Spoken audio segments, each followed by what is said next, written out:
Good evening, ladies and gentlemen. Welcome to another edition of What's Going On in Corpus Christi. This is essentially a show that I do as president of the Taxpayers Association, and we've got some real problems around town. Today is October 15th, 2016. The air times are at the bottom. And if you would please, if you're at all interested, go ahead and email me at gsansing@gmail.com. That's GSANSING@gmail.com, and let me know what you think. And we do have a taxpayers meeting coming up, the general membership. It will be at 2 o'clock on October 29th. That's a Saturday at the Silverado Smokehouse on Galahar and Weber. Anyway, hope you can make it and come by and see us. We've got a lot of things we need to discuss. Talk to you soon. Good evening, ladies and gentlemen. I'm at the corner of Swampner in Louisiana. Just wanted to show you something that code enforcement won't do. Now, the grass doesn't look too bad over here, but I'm going to walk down to this intersection. Now, I have to go through this every day, and it's a dangerous spot over here. People can't see around that bush over here on the right hand side. So I'm going to go over there now and show you that you cannot see if somebody runs a stoplight over here. It's, this is very common around Corpus Christi, Texas, and they're on everybody's neck for tall grass, but they won't take care of business over here. So I'll be right back. Okay, ladies and gentlemen, very right about here if you were going ahead and taking care of business over here and trying to look around that corner when the light changed. It's virtually impossible. Just thought I'd do this for you. Okay, ladies and gentlemen, I'm on Ohio Street, and this is a typical mess we've got over here. They posted this on with the notice from the code enforcement and so forth, but they won't go out to Del Mar College 96 acres. It looks a lot like this, and go ahead and cite Del Mar College, and I think that that's wrong. Okay, so if you spend $69,000 an acre for undeveloped land at the corner of Rod Field and Yorktown Boulevard, then I think you ought to be able to keep the stuff up. And I'm going to talk about that when I get back to the studio. But this is typical of what's going on, and I'm going to walk down and show you some gigantic holes in the road. Every time it rains, this is what happens on this to these poor people over here on the street. I'll be right back. Okay, this is another class act when people leave these recycle cans sitting out, and this is that same property that was tagged down there. And code enforcement, I guess, will take care of this kind of stuff, but they won't take care of the really big stuff. So I'll be right back. Okay, this is typical chug hole here on Ohio Street, and it happens all the time, and it's a crime. But that's the way things go in Corpus Christi, Texas, and we'll see if this truck can avoid that chug hole. I'll be right back. Here's where they keep patching this thing up. It keeps opening up. They ought to just take this whole thing out and redo it. But, this is Corpus Christi, Texas, so I'm going to go ahead and go down and show you the next chug hole down, and then I'll go back to the studio. Okay, this one's probably 18 inches long and about 4 or 5 inches deep, and you can see how much fun that would be to go ahead and plow through this one. Here comes another truck. I'm just going to go ahead and film this and let you know what happens. I guess he's pretty good and knows this town pretty well, or this street. Anyway, dog's barking at me. I better get going. Talk to you in a minute. Ladies and gentlemen, I'm at the corner of Robert and Ocean Drive, looking back towards town. And you can see when cars come through this intersection, if I'm stopped here and trying to see if somebody's going to run a red light or not, then it's impossible to see around all this garbage over here with this truck. So please just go ahead and call the code enforcement and have them take care of this. You can see how far this man has to pull out in order to see around that corner. Anyway, I'll be right back. I'm legal right here to stop, and you can see how much traffic you can see coming down through that intersection, and I'm going to have to pull up a good bit to even be able to see cars coming through, and you don't have a clear zone road at that. So this is really a crime, folks. You need to say something. I'm back, ladies and gentlemen. I've got the lights on and the camera rolling. I'm going to go take my spot. I'm going to discuss a few items here. This is what's going on in Corpus Christi, Texas. And I am the president of the Corpus Christi Taxpayers Association. I stepped into some real big shoes in the form of Joe O'Brien, who has passed on, and his lovely wife Gwen has gone now, unfortunately. And then Jack Gordy took over for a while, and then he nominated me to be the president. He's still here. I thought he was leaving town, and so did he, which is fortunate for us. I'm glad to have Jack here. He's not afraid of city council. He's not afraid of Del Mar College Regents, and you know, I just can only hope that I can live up to the backbone that he and people like my father had, and tell the truth where we see it, and put it out to you fine folks out there as taxpayers, and try to do the right thing by you. Okay? Now, in the beginning of the show, I did show some problems with some of the intersections around here.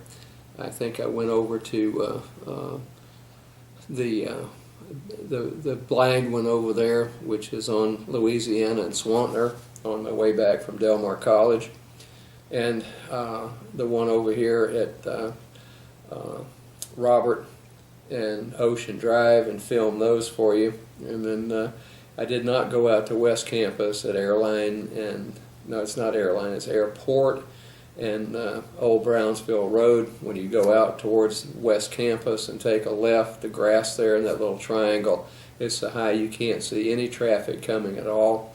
And this is all code enforcement. Okay? Now, between code enforcement and Mr. Risley down there, Miles Risley, I think is the way he pronounces his name. If it's Risley, I'm sorry, sir. Okay? But anyway, he's our current city attorney, and he's come up with some real jewels. Now, I did not go back and film the trees sticking out of the sidewalk over there at Gulfway Shopping Center between SPID and Galahar. Okay, it's on Airline Road over there, and it's been like that for 30 years. Now, I don't know what moron at that time would plant palm trees right in the middle of a sidewalk, but you know, heaven knows what goes on. Now, Mr. Gordy has led the charge on trying to get that sidewalk ADA compliant, Americans with Disabilities Act, which is under the Department of Justice. Okay, and he's complained to them. They sent a mediator down to find out what in the world was going on, and then from there on out, the city has spoken with very forked tongues about what should and shouldn't be done. Now, this city can spend millions of dollars, literally, okay, on some projects that take us nowhere. We can't get the water right, okay? And then I see this thing in the newspaper, I think it was this morning, about Mayor Rhodes standing in the pipe and Mayor Martinez and standing in a big water pipe and so forth, and now we're connected to a river up near Bay City that I think it's the Brazos River that they're sucking water out of. But I tell you what, if it's a drought up there, there ain't no way we're going to get water out of it, okay? So we spent a hell of a lot of money for nothing. And, you know, once the water gets down here, we don't have enough people over here at the city that know what to do to make it potable for you, okay? That means drinkable and safe. So with 3 water boils in 1 year, folks, and people not knowing what the hell's going on, then, you know, I mean, it makes me wonder about who's running this city and why. Okay. Now, I know why they've got the extra water coming in. It's so that they can support their real estate and industrial buddies out there on the ship channel and provide them with a lot of water to heat up and throw in the ship channel and ruin that ecology. I went through that for 7 years with Las Brisas Energy Center, folks. I know what I'm talking about. And as dumb as these people try to make me out to be, when they can line up their degrees in chemistry and biology and so forth next to mine, then I'll talk to them. maybe. Okay, I'll qualify them, maybe. Okay, now here's the problem. Mr. Gordy and the Taxpayers Association backing him, particularly me, has been trying to get those palm trees that are pushing up the power lines and the utility lines and everything else over there, pushing them up in the air. They stick right up out of the sidewalk. Now, I went through that first mediation with the guy. I think he was out of Austin. He was a law professor at Southwest Texas State, which is now Texas State in San Marcos. Okay, and I listened to all that blather and so forth about why we can't bring that short sidewalk into compliance with ADA. And what Mr. Risley has said, as representing the city of Corpus Christi, is that if we take any of those trees out, we're going to have to resurface that sidewalk from, I think that is McArdle, okay, McArdle back down to SPID on the side of Airlane there. And he says, oh, people can just go ahead in their wheelchairs and their walkers and on crutches and so forth, jump over to the other side where the mall is, and then they can get to a bus stop there. Well, what if they're going the other way, Mr. Risley? Okay? Now, what I'd like to do is put you in a wheelchair, okay, non-motorized, and then put you down there at SPID and let you go all the way up to McArdle and then cross that street up there, which is a death trap, and then go back down the other side of Airline in order to get a bus to take you home to the south side. Or if you're over at the mall, then I want you to go down to SPID and motor yourself across that death trap there, that traffic, onto that sidewalk, and then go up into the parking lot of Gulfway Shopping Center and dodge the cars and the bullets up there. It's one of the most dangerous places I've ever seen in my life.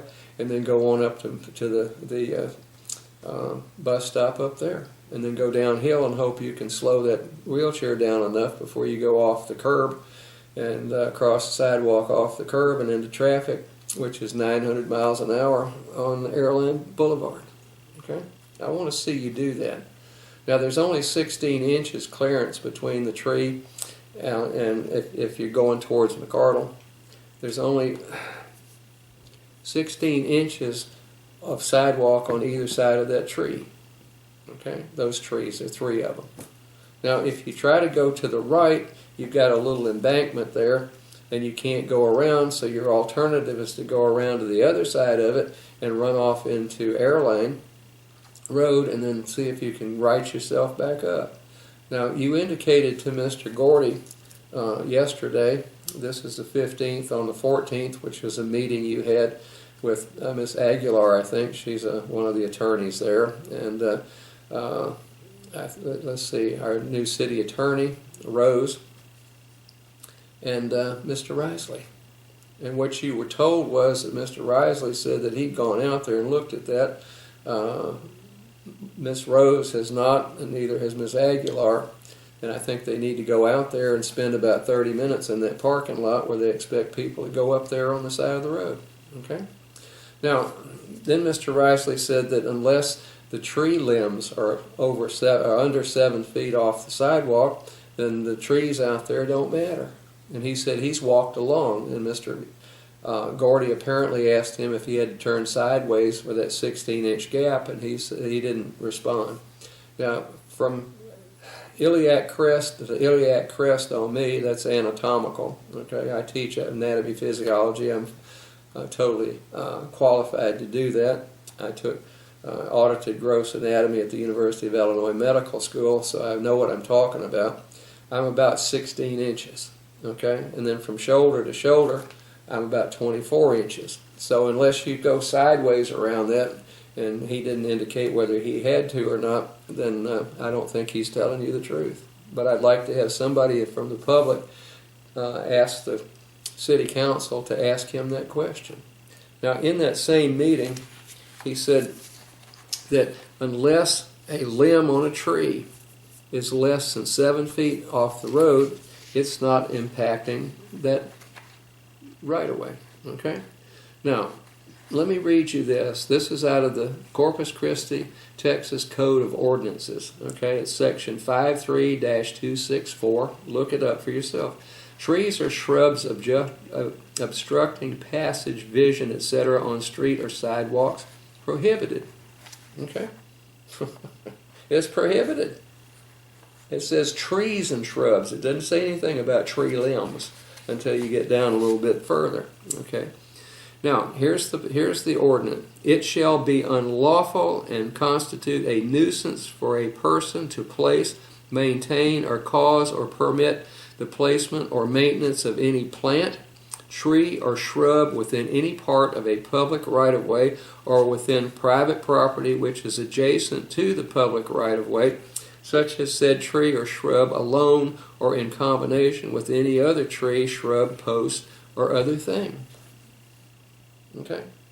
Now, then what he's banking his condonance, or condoning that with is B. On any street overhangs the sidewalk by a height of less than 7 feet. See diagrams A and B below. Okay, so they've got diagrams of what that means. Okay. Now, if you got a stinking tree in the middle of the sidewalk, then it states very clearly to me. I mean, I know I'm an idiot. All the way through college and graduate school and research and everything else, I guess I've lost the ability to understand the written English language. I'll admit, maybe I should admit this to God, country, and everybody else. I'm an idiot because I don't understand the English language when it says quite clearly, it shall be unlawful and constitute a nuisance for a person to place, maintain, or cause or permit the placement or maintenance of any plant, tree, or shrub within any part of a public right-of-way or within private property which is adjacent to the public right-of-way, such that said tree or shrub alone or in combination with any other tree, shrub, or post or other thing. You don't have trees sticking out the middle of a damn sidewalk, folks, and say that. I mean, really, Mr. Risley, do you really think, I'm asking you a question, and would you come on this show and debate me on this television show or in any forum that you want, maybe down at the city council meeting live? Would you debate me and tell me that this means 7 foot limbs off the sidewalk, and it doesn't mean that you can't have some stinking damn palm tree right in the middle of a sidewalk with only 16-inch clearance on either side of it for a handicap to get down there? Would you please tell me that I am that damn stupid that I'm going to believe that tripe that you've been preaching? And why you do it, I don't know. It just makes you look like a bigger moron every day. Okay? A bigger and bigger moron every single day that you open your mouth and preach this tripe. I'm just telling you, sure. I'm calling your ass out. Okay? I don't know how more clear I could make it. Would you please debate me on that issue? Because I guess I'm an illiterate moron because I'm not an attorney that bends and twists all this stuff around to try to save somebody's butt down there at the city, And all you're doing is putting them in jeopardy of having their butt sued off. That's all I can say. And then if you get sued, I'm going to have to pay a fortune with outside of Corpus Christi attorneys to save your ass. And I resent that. Okay? And I hope that the city will terminate you if you persist with this crap and misinformation and misinterpretation of the facts. Where did you get your law degree, for crying out loud? That's what I want to know. Okay? It just galls me. Okay? All right. So it states very clearly in the city ordinance that thou shalt not have trees impairing the passage of people along public sidewalks. Okay. So we've recontacted the Department of Justice, the ADA section. They're going to get this letter, and I'm going to jump in the middle of that with Mr. Gordy. I've tried to support him. He started this, He's, this is his passion, and I'm right there with him. And I may be the silent partner, but let me tell you what, sir. If this, if it takes having you removed from your position because you can't read, then I'm going to back him 100%. And if the city taxpayers have to pay 1 penny to cover your butt, okay, for misrepresenting what the code says, then, hey, I'm going after you. That's not a threat, that's a statement of fact. Okay, I'm sick and tired of you right up to here. And the city follows you down there because they think that they've hired somebody that knows the law. Okay, I disagree with that. Okay, then you can sue me for all you're worth. Okay, but I guarantee you, I'm tired of this crap, sir. Okay, I'm tired of this misrepresentation and so forth and so on. And I've sat there horrified watching repeats of these city council meetings when you put out this blather that, I mean, it's insane. It's total insanity. Okay?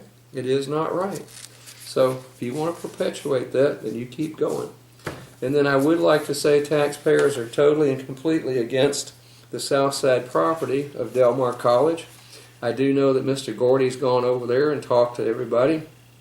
Their public relations person the other day went in and got this blather about what they've done out there after they spent over $100,000 trying to get that property cleared, and they've got all these beautiful pictures. But I went out with Mr. Gordy last week, and that will be on the air this week, when he's chest deep in grass out there. He has called code enforcement. Code enforcement said they cannot. Okay, I mean that's another big bunch of morons, folks. I'm trying to be kind, but I can't. I'm tired, and between Del Mar College and the code enforcement, Mr. Risley over there, misquoting stuff and trying to pull my leg, and like I say, it's just exasperating at times. So I think you've just picked on the wrong guy here, sir, and the wrong few people, because that Taxpayers Association is very stout. And for all you people watching that on October the 29th on a Saturday, we're having our general general membership meeting. It's at 2:00 p.m. at Silverado Smokehouse at Galahar and Weber Road, and we're in the back room. Come and get you a glass of tea, and if you want coffee or something and a meal, then you go ahead and get it. But we'll sit back there and we're going to discuss an awful lot of these items. So please, that's 2:00, October 29th. It's a Silverado Smokehouse. Okay, please attend. We've got too many people pulling too many legs around here. And that south side property, which was not voter approved, was $69,000 per acre for undeveloped land. Now, code enforcement says since it's undeveloped, we cannot cite Del Mar College for that chest-high to 6-foot-high grass that's growing out there, which is in violation of the code enforcement rules and the ordinances of Del Mar College. Corpus Christi, Texas. You guys amaze me, really, And then we've got this tripe coming out of Del Mar College about what we did with this, and contractors did that, and so forth and so on. And then we now have Dr. Rito Silva preaching that enrollment's 101% above what the state projected it would be. And when you go from 2012, okay, with 11,300 students, and then or 30 students, and you go up to 2016 at 12,034. Why didn't they throw in 2010, where it was already 12,000 students? Okay, and then it says contact hours. Now this makes a lot of sense to me. In 2012, we had 2,027,280 contact hours, and then in 2016, we're down to 1,953,108. Okay, and then they've got little asterisks there. Total includes flexible semester entry students and so forth and so on. And then, on the 1,953 million, which is less than 2012, although the enrollment's up. Okay, and then the 12,034 enrollment, it says down here, double asterisk, that's preliminary. Okay, so I'll go into what's what over there. You know, I mean, we got 18% of the students are dual credit; they don't go on campus, and you know, we haven't built the $157 million bond issue out with new buildings, classroom buildings, and so forth and so on East Campus. And then we haven't built the new buildings and stuff that we voted to let Del Mar College have for $157 million out on West Campus. But now they're asking us for another $139 million so that we can split those two campuses and pull 40% of the students away from those while we're building buildings, and we've got vacant classrooms all day long and all night. So I don't know what to tell you, folks, except you're being bamboozled, if you know what that means. Okay? So vote your conscience. If you can afford the increase in taxes and you think that we've got an economic boom going around here, according to the guy I read a little bit ago on the other show, I think his name was Raul Rodriguez, in today's Caller Times on the editorial, he said everything's great, you ought to vote for it. That's why I had 3 or 4 people today when I had this shirt on at the grocery store. They said, hey, you know, we agree with you. It's a boondoggle. So I'm going to go ahead and shut this thing down. I'm going to spend the last 2 minutes of this show tomorrow. I'm going to go ahead and film that grass patch out there on South Campus. I appreciate you letting me know about things. Email me at gsansing, SANSING, at gmail.com, and I'll be right back to end the show. Okay, ladies and gentlemen, I'm out on the famous 96 acres that you find taxpayers purchased a while back for Del Mar College Southside. I think the code enforcement's been out here to look at this. I do know that back in August, Del Mar College had purchased a tractor with a mower. I think the total price with the trailer and all was about $75,000 because they'd spent $100,000 to have this mowed before, which is probably a wise move. But I thought someone had come in and taken care of all the dead trees. Obviously they didn't. This weed right here in front of me is about, I'd say 10 feet tall. And then they're all lined up. You can see the sidewalk and so forth and so on. And just wanted to let you know that even after all the hoopla and so forth about this, then they still have not come out here and mowed it down. So I don't know what's going on. And then we're told by code enforcement that they can't cite anyone for unimproved property. Okay, so this is an eyesore. I'm embarrassed as a Del Mar College professor. So I'll be right back. Okay, there is a notice here from Code Enforcement, City of Corpus Christi, Texas. It's dated October 11th of this year, and I think they had a week or so to take care of business, but according to my sources, the Code Enforcement has told them that no, they don't have to come out here, and they will not cite them if they don't cut this stuff down.